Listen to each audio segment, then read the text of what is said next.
No leas más nada de Crianza Respetuosa. Esto era algo que yo anhelaba y quería muchísimo y soñé y planifiqué, pero ahora que lo tengo, ¿quién soy yo? Si no estoy maternando, no me están necesitando, no estoy resolviendo para un otro. Vida Gaviria ha escuchado en consulta lo que muchas madres no se atreven a decir en voz alta. No sé qué me pasa, no paro de llorar. Yo tengo mi profesión y no la voy a dejar, porque si la dejo me pierdo. Me voy a consumir en la maternidad. Los vamos a traumatizar. Eso está incluido. Le estamos pidiendo a un niño que no tiene capacidad de autorregularse que se regule. En la adolescencia también necesitamos culpables. Y el culpable que tengo a mano y es gratuito es mi papá y mi mamá. ¿Cómo somos suficientemente buenas madres?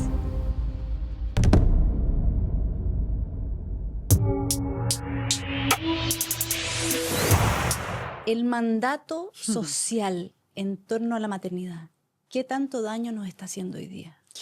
Hoy día yo creo que nos está dando mucho trabajo. Social va a depender también de qué sociedad, ¿no? En qué entorno, en qué cultura estamos creciendo y estamos criando. Yo siempre he dicho que es importante mirar el momento histórico en el que hemos decidido criar, porque el momento histórico nos atraviesa con todos sus ingredientes. En este momento tenemos en la palma de la mano un menú de comparación que definitivamente nos acerca más a la frustración que a la satisfacción. Entonces, en este momento, en nuestro entorno, que puede ser latino o impregnado por lo latino, aunque hayamos emigrado, creo que el mandato de la buena madre nos va a pesar más de lo que nos va a guiar o a iluminar en el camino. Melanie Klein decía una madre suficientemente buena. Así mismo. ¿Qué es una madre suficientemente buena? ¿Cómo luchamos con este ser saturado de buena madre? Porque buena madre es buena madre, exitosa, buena trabajadora, buena esposa, buena hija. ¿Cómo somos suficientemente buenas madres? Yo creo que si no nos dejamos arropar y asfixiar por el rol. El rol puede ser bellísimamente justificado, abarcador de toda nuestra identidad. Y podemos terminar sintiendo, soy mamá. Y esto me define. Pero cuando yo dejo el espacio para ser primero, para autorreconocerme como persona, como individuo, como ser humano, que sostiene diferentes roles y que uno de esos roles es la maternidad, yo creo que ahí empezamos a entrar en una relación mucho más saludable con la maternidad, que termina siendo un rol. Hoy en día veo mucho en la consulta a mamás que están enfrentando separación de los hijos por el nido vacío, por situaciones de la vida que son normativas, además, que son esperables, que además los criamos para que este momento llegue. Y ellas lo viven con una crisis tan profunda de identidad, Caro, porque entonces lo que están enfrentando es, ¿quién soy yo? Si no estoy maternando, si no me están necesitando, si no estoy resolviendo para un otro. Una vez una mamá me dijo algo que para mí fue un regalo, para ella era muy doloroso, pero para mí fue sumamente gráfico, y ella me dijo, ya mi hijo se fue a estudiar afuera, ahora se va mi hija, yo me siento desempleada. Ella se sentía perdida, sin brújula. Entonces, en este momento, entender que tu rol, uno de tus roles, y puede ser el favorito, puede ser el que más energía, neuronas, inversión financiera, tiempo ocupe, pero cuando lo ubicas en la gaveta, en el folder de rol, yo creo que empieza una relación mucho más sana. Y no identidad. Y no identidad. Que es lo que la gente confunde mucho en este podcast también. Así Cuando yo digo de diferentes identidades, las crisis nos quiebran, nos reconstruyen y nos obligan a ser de otra forma. Cuando uno cambia de país, por ejemplo. Cuando uno se convierte en mamá y aparece un miedo que no existía antes. ¿Qué te dicen las pacientes cuando después del deseo de ser madre se encuentran con ser madre? Generalmente en esos primeros años, en la primera maternidad, que es cuando te encuentras con esa versión tuya que ahora es proveedora de cuidados, no hay tanta claridad de esta crisis. Entonces se vive como, no sé qué me pasa, no paro de llorar.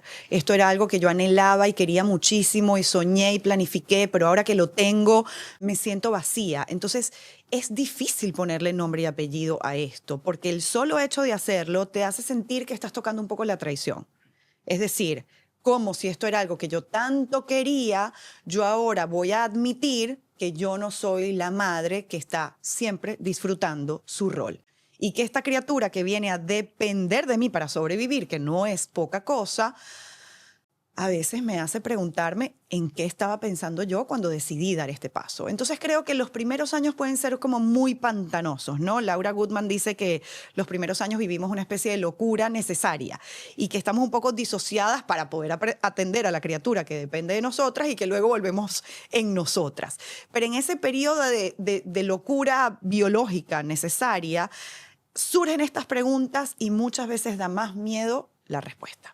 Entonces, cuando las madres finalmente dicen, ok, ya esto se está prolongando mucho, ya estoy sintiendo con mucha frecuencia que no lo estoy disfrutando, piden ayuda de repente silenciosamente. Porque, ojo, en los grupos de madres se ventila.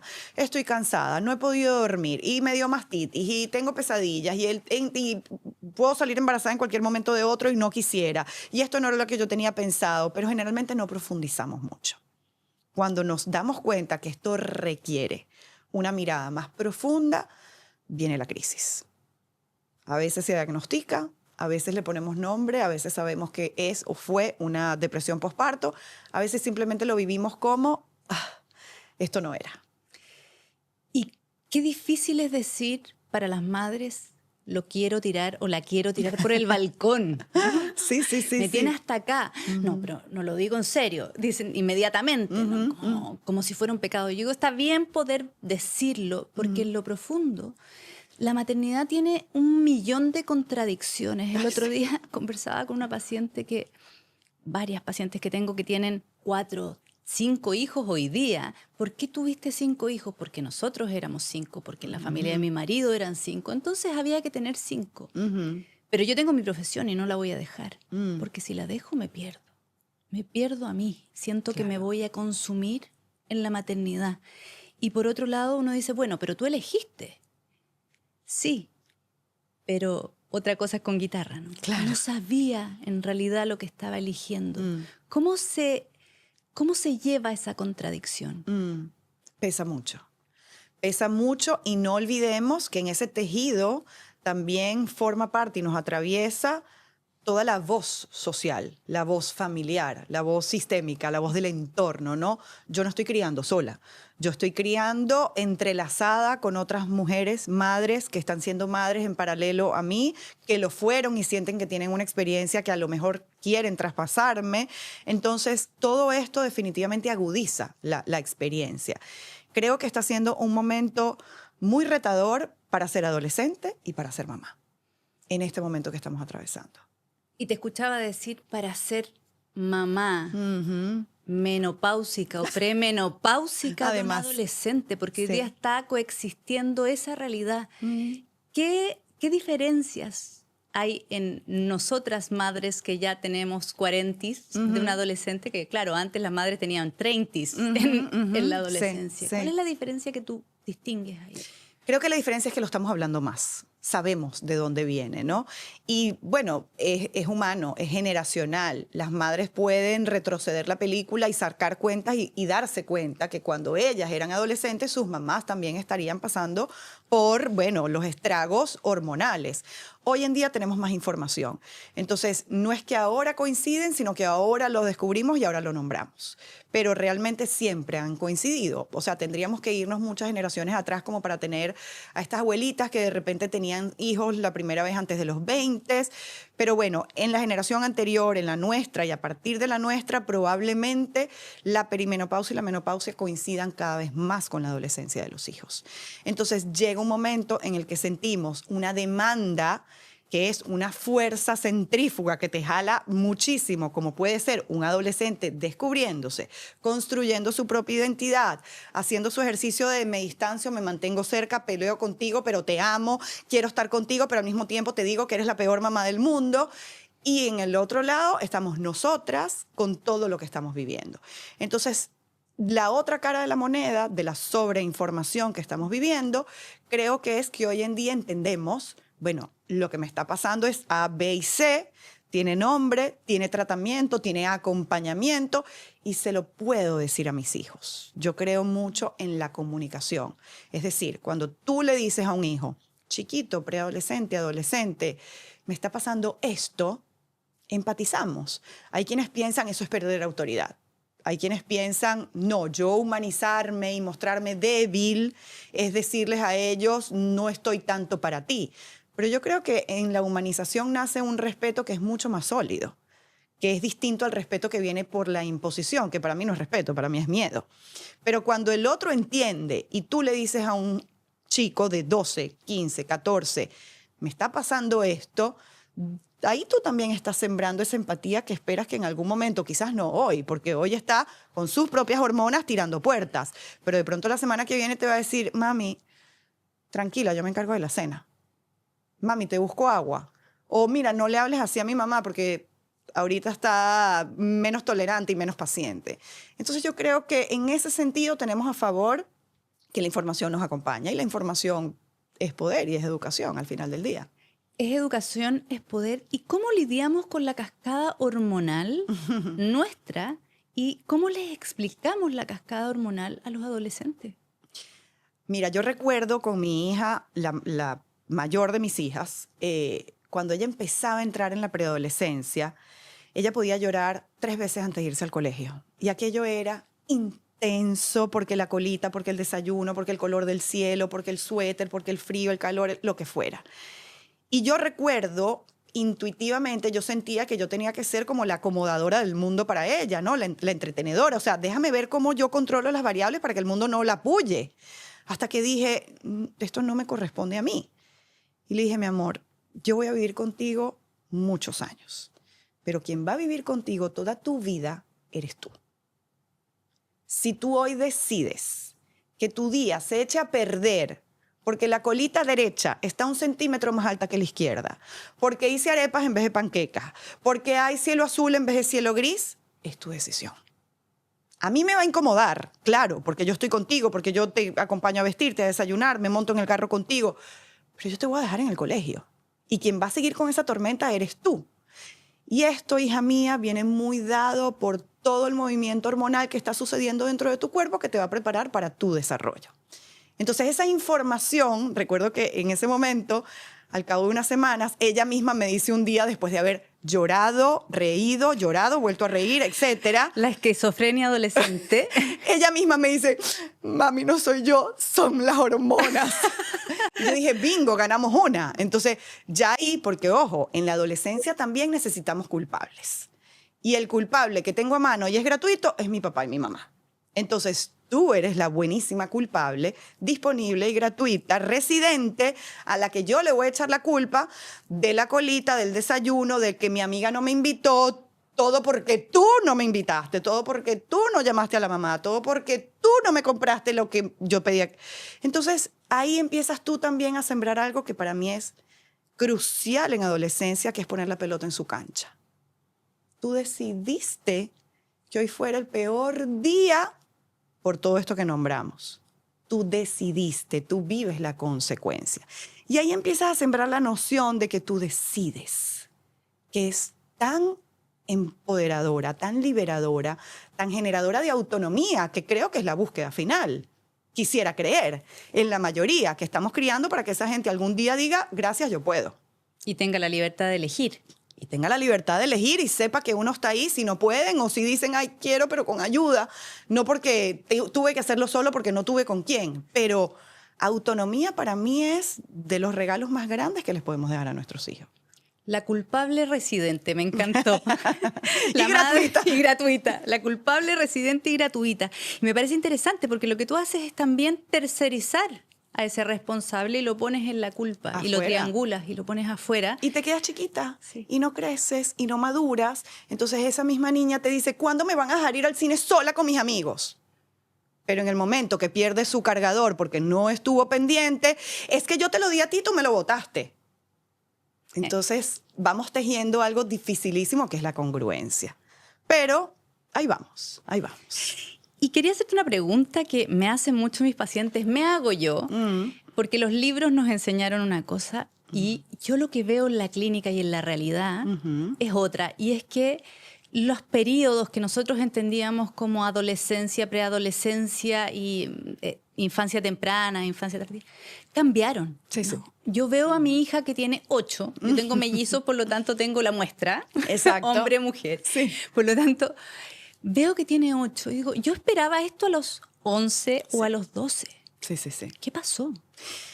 Están creciendo en algunas áreas, precozmente. A ver, yo siempre he dicho que el ser humano es como la caja de los ingenieros que tiene muchos botones, ¿no? Las consolas de sonido. No todo se va a alinear a la misma velocidad.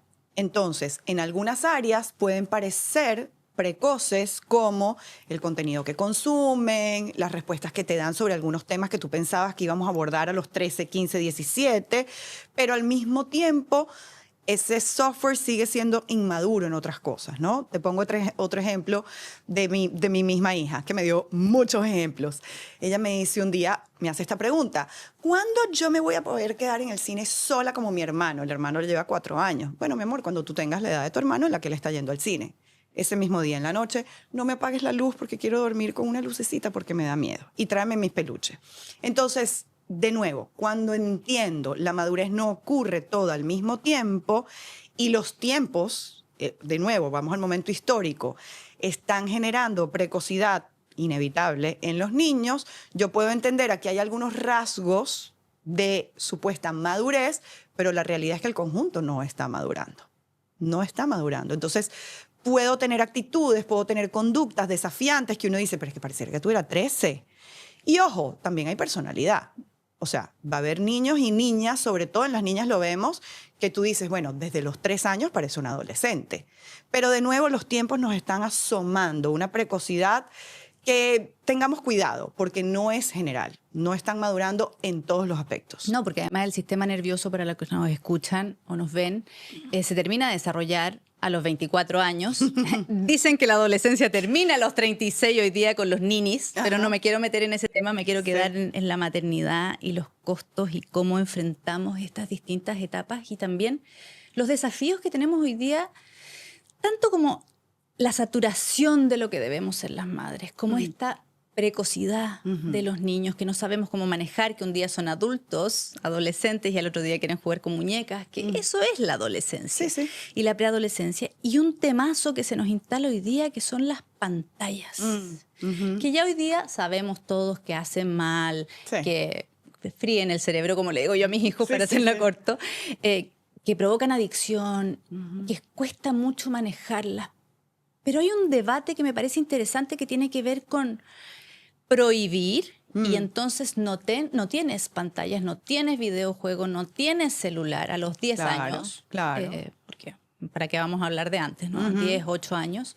O te enseño a controlar algo que ni siquiera los adultos podemos controlar, que es el tiempo de scrolling y el tiempo de FOMO y el tiempo de videojuego. Sí.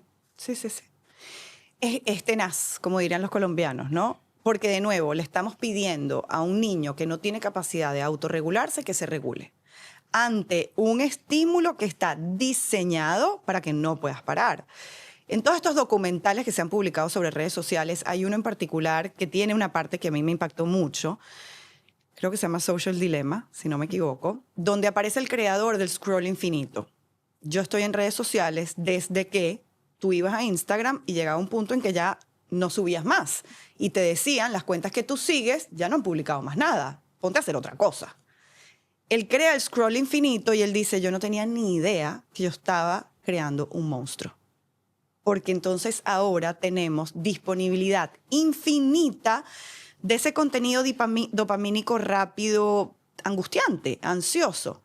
Algo que me sirvió a mí con mis hijos cuando tuve la conversación, bueno, esta conversación la pude haber tenido con ellos hace unos 6 años. El manejo en redes sociales ha cambiado bastante en ese cortísimo tiempo, pero creo que la base de la conversación sigue siendo muy útil. Yo me senté un día con ellos y les dije, miren, hijos, la realidad es que esto está disponible para ustedes a una edad en la que no estuvo disponible para mí. Yo apenas estoy llegando a entender esta ola y a mí me está costando. Yo misma me encuentro a veces con que no he puesto freno y tengo 40 minutos bobeando en el teléfono, ¿no? Ustedes son clientes. ¿Cómo que clientes? Sí, mi amor. Mami, ¿todo es gratis en redes sociales? No, nada es gratis. Después que tú tienes media hora en redes sociales, tú me dices a mí, urgente, necesito ir a la tienda de las cremas porque es que resulta que apareció la mágica, que todo el mundo la está usando, que de verdad funciona, y no es que es un invento, es que yo la necesito. Entonces, mi amor, era gratis hasta que a ti se te instaló la necesidad de comprar algo. Y así se te instala la necesidad de comprar la crema, de irte en esa vacación, de tener este peinado, este traje de baño, de oír esta música, esta canción. Entonces ellos se quedaban todavía como que no entendían mucho. Yo les decía, imagínate que tú vas a un mall donde hay 1 millón de tiendas y la meta de ese 1 millón de tiendas es venderte algo. ¿Cómo te abordan? Bueno, mami, te dan muestras gratis, te separan en la puerta y te dicen que entres. Exacto.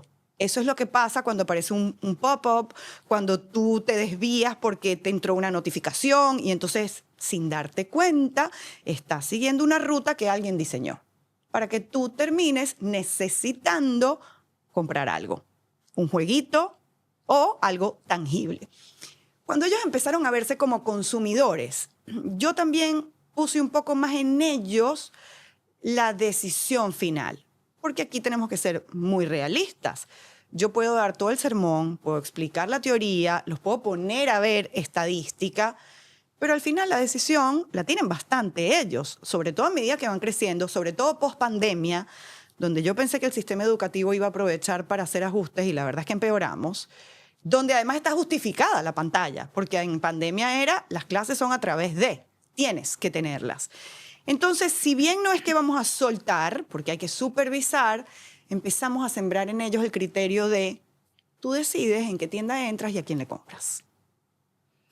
Tú decides qué consumes, cuánto tiempo, etc. Hoy en día, mis hijos, el mayor, de 23, se quita redes sociales de lunes a viernes, por ejemplo. Él dice, me distraen demasiado. Me distraen demasiado, es demasiado fuerte. He probado alarmas, recordatorios, screen time, y es más fuerte que yo.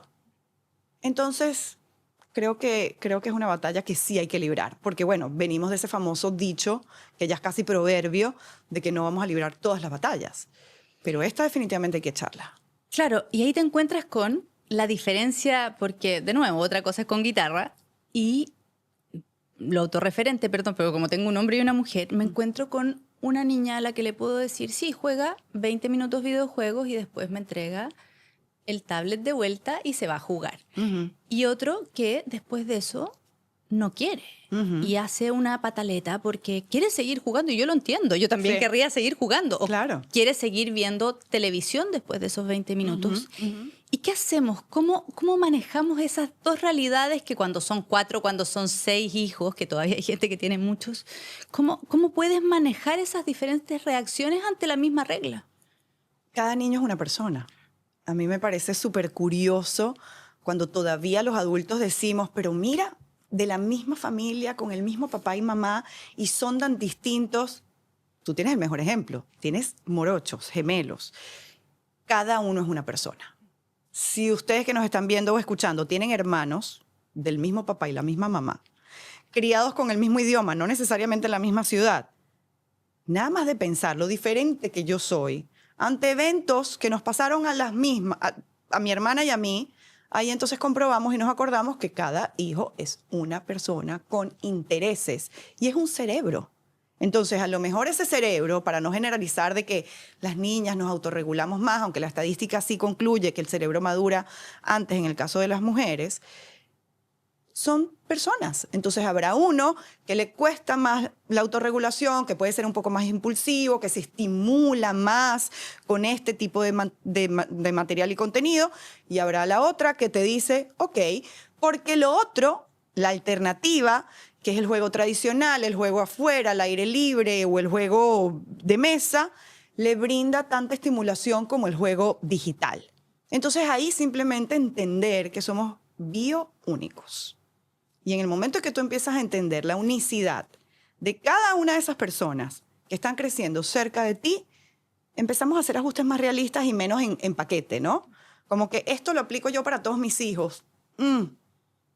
Cuidado, puede que no te funcione para todos tus hijos. ¿Y cómo se lo explicas a ellos? Así mismo. Mi hijo mayor, que le costaba mucho la parte académica y que siempre fue deportista, muy hábil socialmente y entonces él el punto que no conseguía en el examen lo conseguía metiendo un gol el fin de semana. Pero tenía la habilidad de decirle al profesor, profe, yo meto un gol y el colegio queda... ¡Ey! Esas habilidades hacían que fuera un cerebro con mucha más tendencia a engancharse en estos estímulos. Y así mismo se los decía, mi amor, tu cabeza se va. Tu cabeza se va si te nombran de algo que te interesa. Se va si empiezas a ver unas gráficas que son llamativas. Entonces, tu hijo, tienes que conocer tu cabeza, tienes que conocer tu cerebro, tienes que conocer cómo aprendes tú. Porque el método tradicional te puede decir, concéntrate, estudia en un lugar con luz, siempre a la misma hora, sentado en una silla, que claro que sí, todo esto aporta. Pero si a ti te sirve que esté sonando algo de música, tú me pones música a mí, leyéndome algo, Caro, y no puedo. Yo tampoco. O sea, tengo que ser monoatencional. Pero si a ti, hijo, te funciona, eso te funciona. Entonces, enseñarles a ellos a conocerse, y yo creo que aquí no estamos descubriendo el agua tibia, todas las religiones y filosofías lo han dicho, conócete a ti mismo. ¿Cuándo empezamos? ¿Después de una crisis de la mediana edad? ¿O desde que esa gente llegó al mundo? Mi amor, ¿qué te sirve a ti? ¿En qué momentos tú sientes que a ti te funciona? ¿Cuándo has logrado tú voltear el celular y no verlo por más de 10 minutos? No, mami, yo he logrado hacerlo cuando lo pongo en el baño. Ok, eso te funciona a ti. Y ahí estás sembrando algo que para mí es la mejor vacuna, que es el autoconocimiento. Porque además el niño que se conoce y se vuelve un adolescente que se conoce es mucho menos vulnerable. Y cuando llegamos a adolescencia, donde se empiezan a encender las alarmas de conductas adictivas, tentaciones, malas decisiones, si tú te conoces, tú te expones menos. Porque tú dices, ay, bueno, sí, mis amigos están en eso, pero mis amigos me quieren independientemente y por otras cosas. No necesito yo decir, ok, déjame yo mimetizarme en este código de pertenencia para sentir aceptación, que es vital en la adolescencia. Así que autoconocerse siempre va a ser una inversión muy recomendada. Estaba pensando en cómo bajar esto a algo concreto para la gente que nos está escuchando.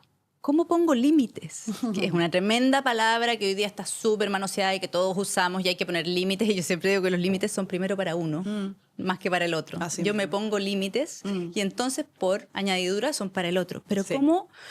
¿cómo regulamos esto tan difícil, ¿no? En lo cotidiano? ¿Cómo pongo límites a las pantallas? ¿Cómo pongo límites? ¿Cómo les enseño? Ay, lo dificilísimo de los límites es que requieren consistencia. Y qué difícil ser consistente a veces cuando estás tú sola, cuando estás en multiempleo, cuando estás sin ayuda, cuando estás cansada. Es muy difícil de sostener. Pero hay una regla y es que cuando nosotros nos enfocamos en la mayoría de los días, sin buscar el siempre, la cosa nos va a salir mejor.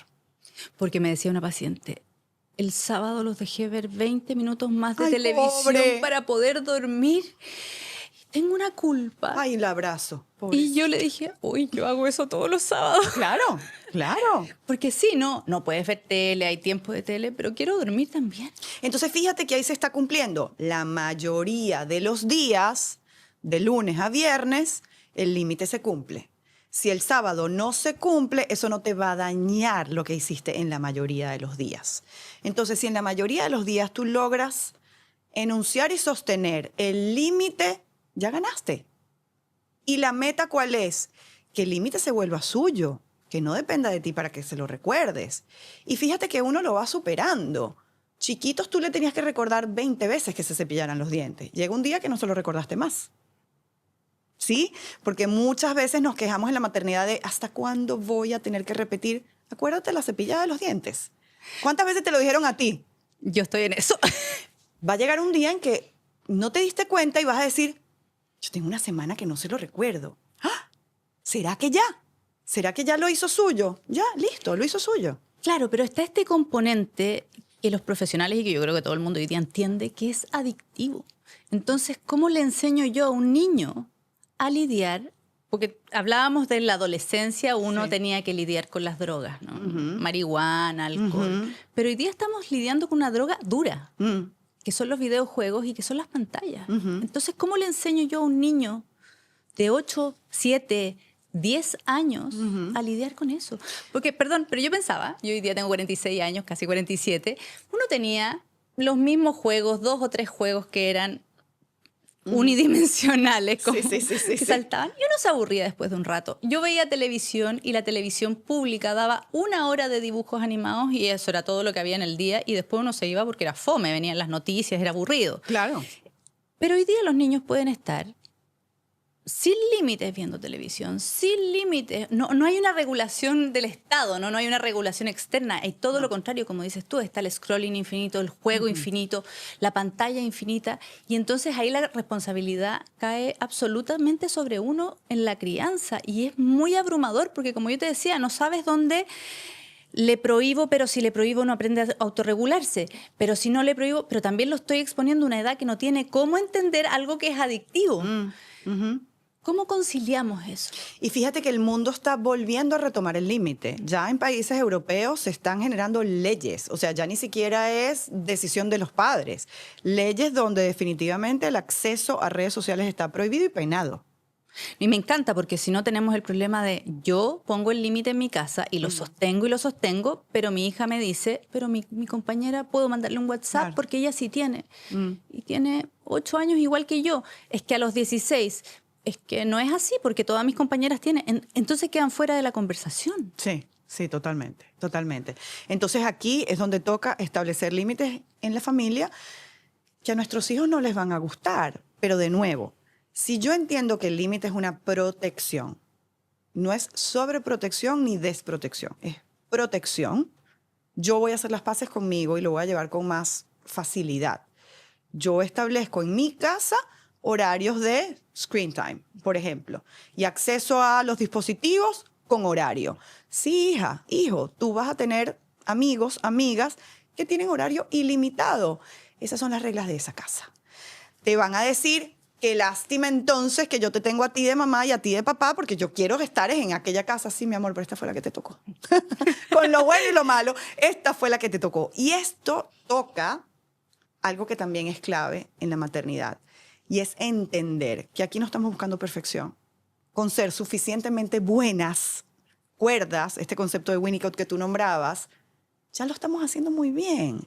Los vamos a traumatizar. Eso está incluido.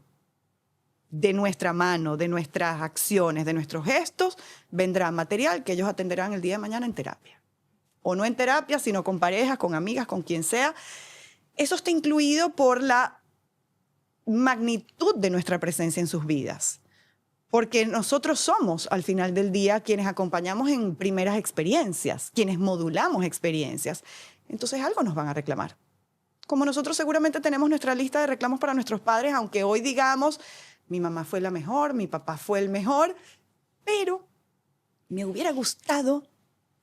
Y ahí es donde entonces, claro, y entonces ahí es donde entra la mamá suficientemente buena y el papá suficientemente bueno. Estaba pensando en cómo el cerebro también se deforma. Es plástico, Sí. lo podemos rehabilitar, sabemos. Pero cómo en ese screen time también enseñamos atención, porque el trastorno de déficit atencional que hoy día está generalizado. Sí. Hablábamos de que a mí me lo diagnosticaron a los 40 y que es una tendencia hoy día, el diagnóstico tardío, porque a las mujeres se nos nota menos, entonces por lo general me digan a los niños que molestan más dentro de la sala de clases. Claro. Con la hiperactividad y las niñas nadie se da cuenta y uno desarrolla herramientas que, para las que nos están escuchando tienen 40 o 50, con las presiones de la vida adulta, se hace más difícil, y con el deterioro también del cerebro, algo que tú pudiste manejar hasta los 40, a veces ya deja de ser manejable. Pero volviendo a los niños, también el scrolling, el saltar de una red social a otra, de un juego a otro, de un short en YouTube a otro, también genera la pérdida de foco y de atención. Sí, totalmente. ¿Cómo les enseñamos también a mantener eso que es tan difícil para nosotros como adultos?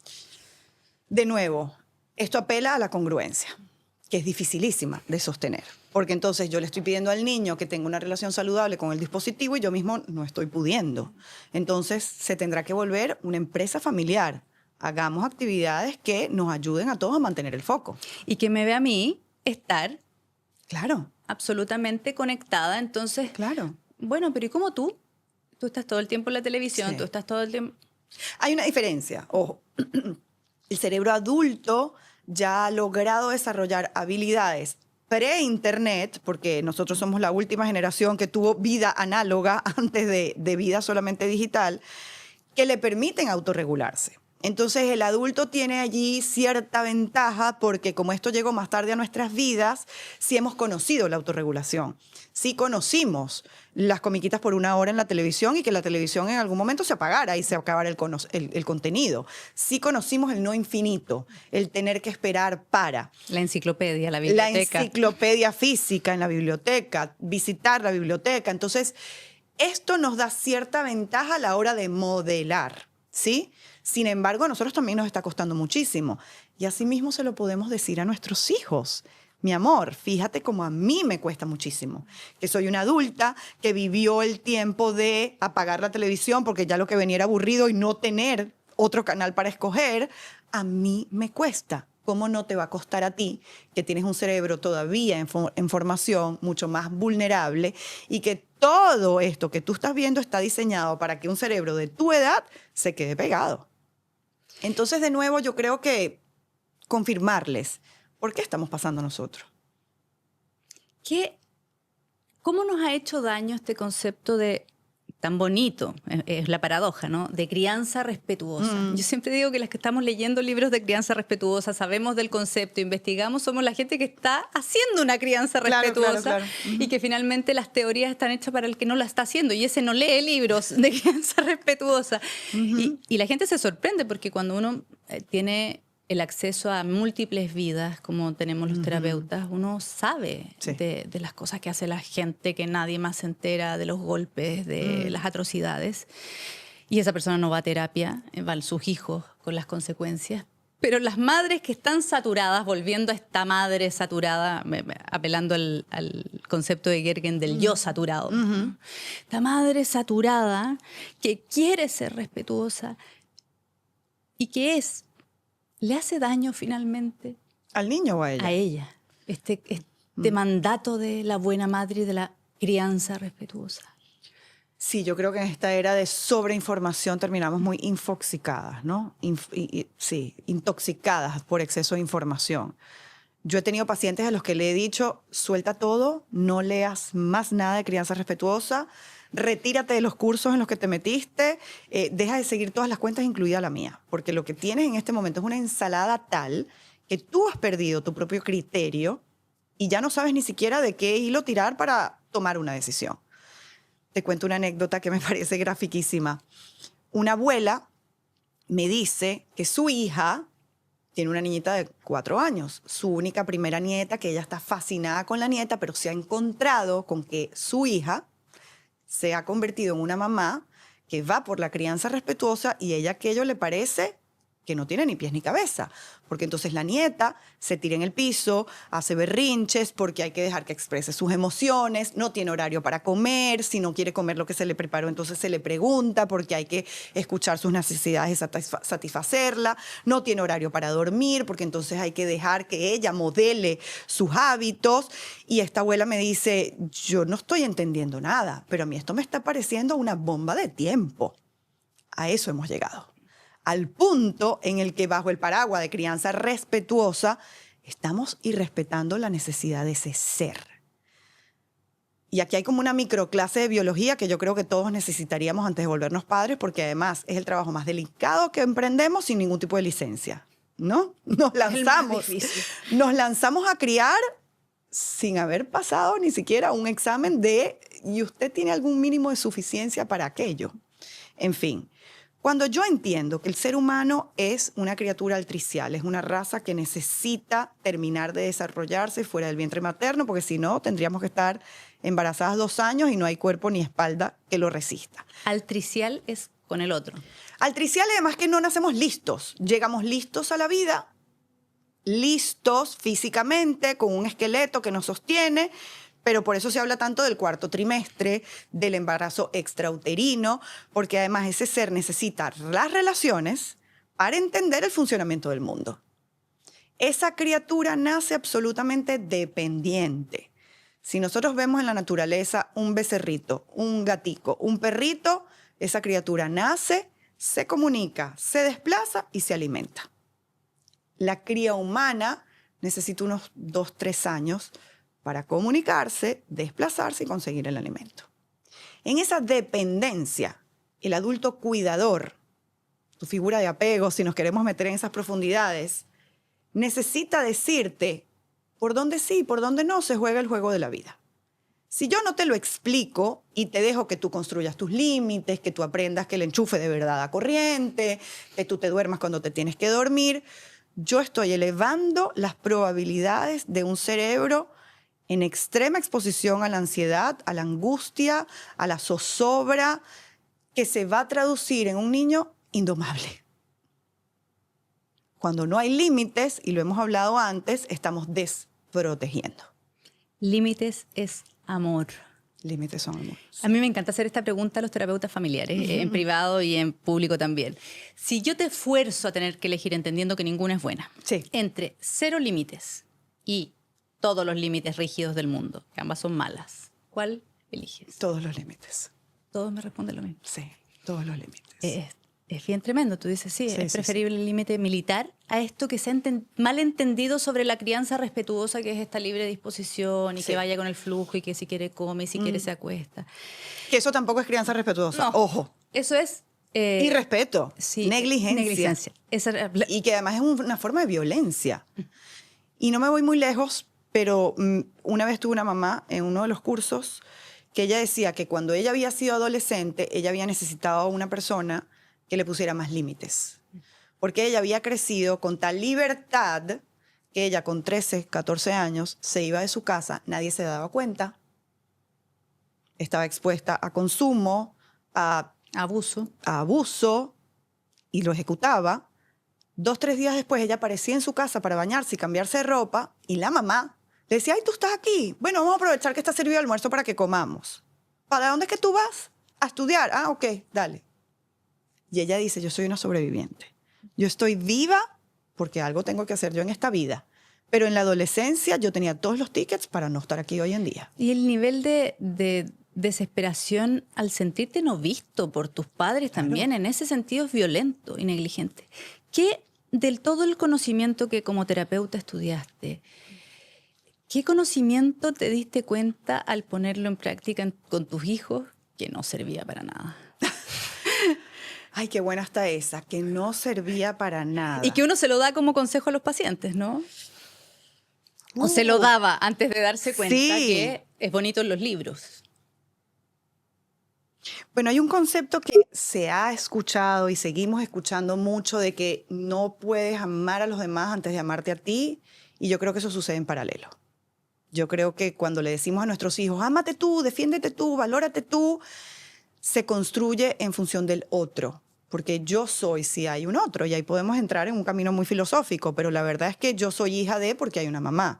Yo soy alumno de tal colegio porque hay maestros y porque hay otros compañeros. Yo soy primo de porque existe un primo que me hace a mí tener el vínculo de primo. Entonces yo soy gracias a un otro. En la medida en que yo entiendo que este proceso se va dando en paralelo, como la crianza. Yo estoy acompañando a crecer a otros mientras me estoy acompañando a crecer a mí. Y esto me parece un regalo bellísimo. Yo siempre digo que la maternidad es como un pasaje en doble vía, ¿no?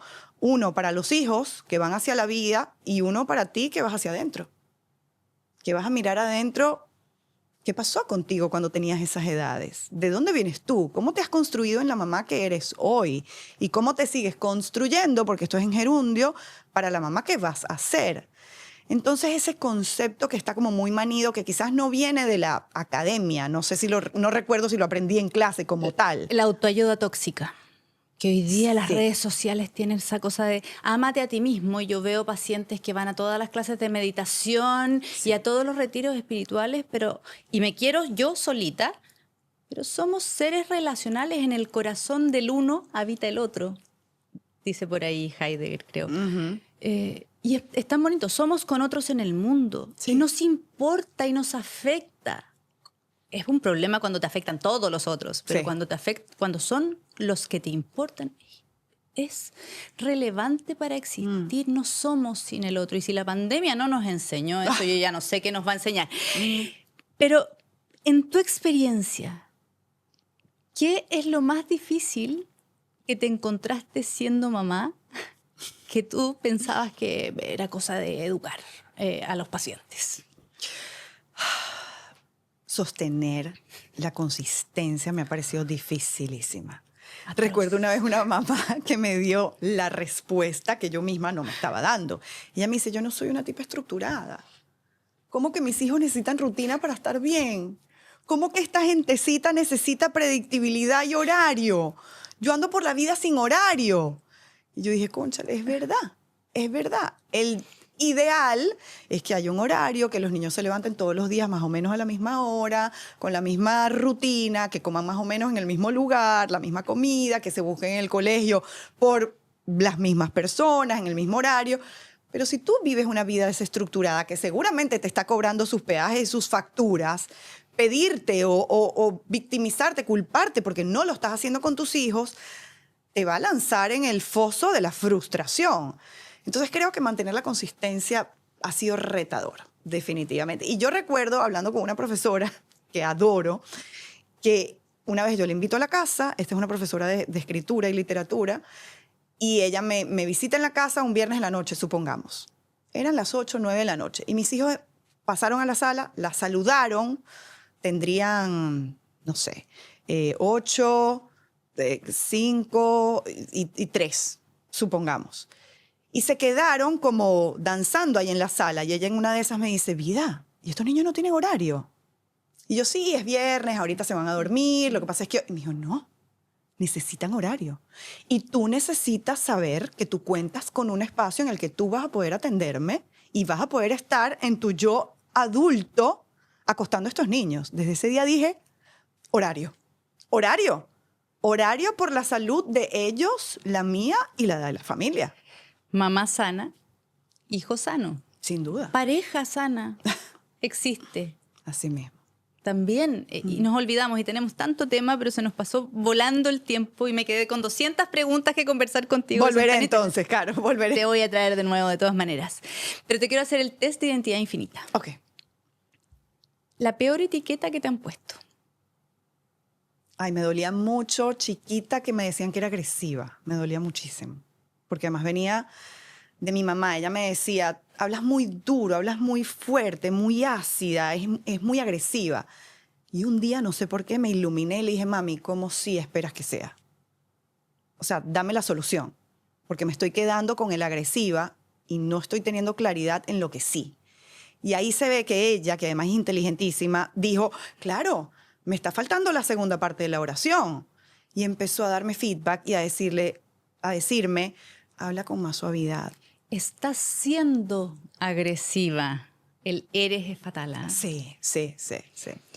Mentira más frecuente. Mentira más frecuente. Ay, Dios mío. Claro, me agarras completamente fuera de base. Mentira más frecuente. Que estoy bien. Que estoy bien. Por salir del paso, por no profundizar, porque no quiero de repente abrir ventanas con gente que siento que en el momento no lo van a sostener. Entonces, rápidamente, bien, sí, todo fluyendo, estamos bien. Un comentario hater en redes sociales que se quedó y que te caló. Cuando falleció el papá de mis hijos, alguien escribió un comentario que no era para mí. Se le fue y me llegó a mí. Y decía, mírala a ella, lo bien que se ve, está igualita, pareciera que está hasta aliviada. Claro, esta persona no sabía que no éramos pareja, que nos habíamos separado, que ya yo había hecho el duelo de pareja, que ahora yo estaba acompañando a mis hijos a hacer el duelo por la pérdida de su papá, lo más duro que me ha tocado como mamá, sin duda. Y eso me llevó, en el momento dolió, pero eso me llevó a entender, la muerte asusta mucho. Y esa persona probablemente, inconscientemente dijo, ¡ah! ¿Y si yo me muero algún día, los demás van a seguir igualitos como si nada, aliviados? Ahí lo entendí, lo transformé y seguí adelante, pero en el momento dolió. Duele porque cuesta entender que eso habla más del otro que de uno. Sí. Esos comentarios. ¿Una lucha que no valió la pena? Quizás la lucha en la adolescencia por la justicia, por lo que yo sentía que tenía que ser justo. Ay, me trajo muchas peleas con mis papás que hoy en día hubiera preferido no tener. Pero bueno, inmadurez, adolescencia. Exacto. ¿Miedo más profundo? Miedo más profundo. no tener la sabiduría para navegar lo que la vida me va poniendo. ¿Próximo sueño? Escribir un libro. ¿Otro? Tengo dos ahí en stand-by. A ver, uno tiene que ser sobre adolescencia, porque ya escribí sobre crianza respetuosa, y tengo otro que creo que va a ser una novela. Vamos a ver. Me encantaría, tienes un sueño parecido al mío. Sí. La novela a los 50, dije yo. Eso. Si hay alguien que hoy día nos está escuchando y está en la oscuridad máxima de la maternidad y está con todos estos significados que nos saturan de las redes sociales, una cosa que puede hacer hoy para salir de esa oscuridad. Suelten las redes sociales. No vayan más a ese lugar. No. Dime qué tiene tu algoritmo y te diré en qué andas, le digo yo a mis pacientes. Busca recetas, busca fotos de playa, pero no busques a gurús, ni expertos, ni guías, porque puedes terminar muy frustrada. De todas las vidas, que has vivido, ¿cuál necesitas soltar hoy para convertirte en la mujer que estás viendo que viene mañana? Quizás la vida que todavía no confía a veces, que teme, que se angustia, la que no confía. Te voy a pedir que nos dejes una frase infinita, una frase para el bronce, para toda nuestra comunidad, que puedas compartir con nosotros. A ver, no es mía, pero se quedó conmigo. La buena madre es la que cría para volverse innecesaria. Hay un poema de esto, y de hecho en uno de mis retiros para mujeres trabajamos con esta idea. Y yo creo que nos rompe mucho una película que nos pesa, que es prolongar esa sensación de que mis hijos me necesiten y que yo les solucione para siempre. En la medida en que internalizamos y hacemos las paces con que nos vamos volviendo innecesarias, somos más libres. Muchas gracias por estar aquí. A ti, Caro, gracias. Y a todos los que nos ven, por favor, suscribirse, es gratis, dejarnos un like, por favor, sus comentarios para ser parte de esta comunidad infinita, identidad infinita. Es gratis, a nosotros nos ayuda un montón a mantener este canal y a crecer. Así que muchas gracias y quiero seguir teniendo invitadas de lujo como Vida Gaviria Tan bella, en gracias. Identidad Infinita. Gracias.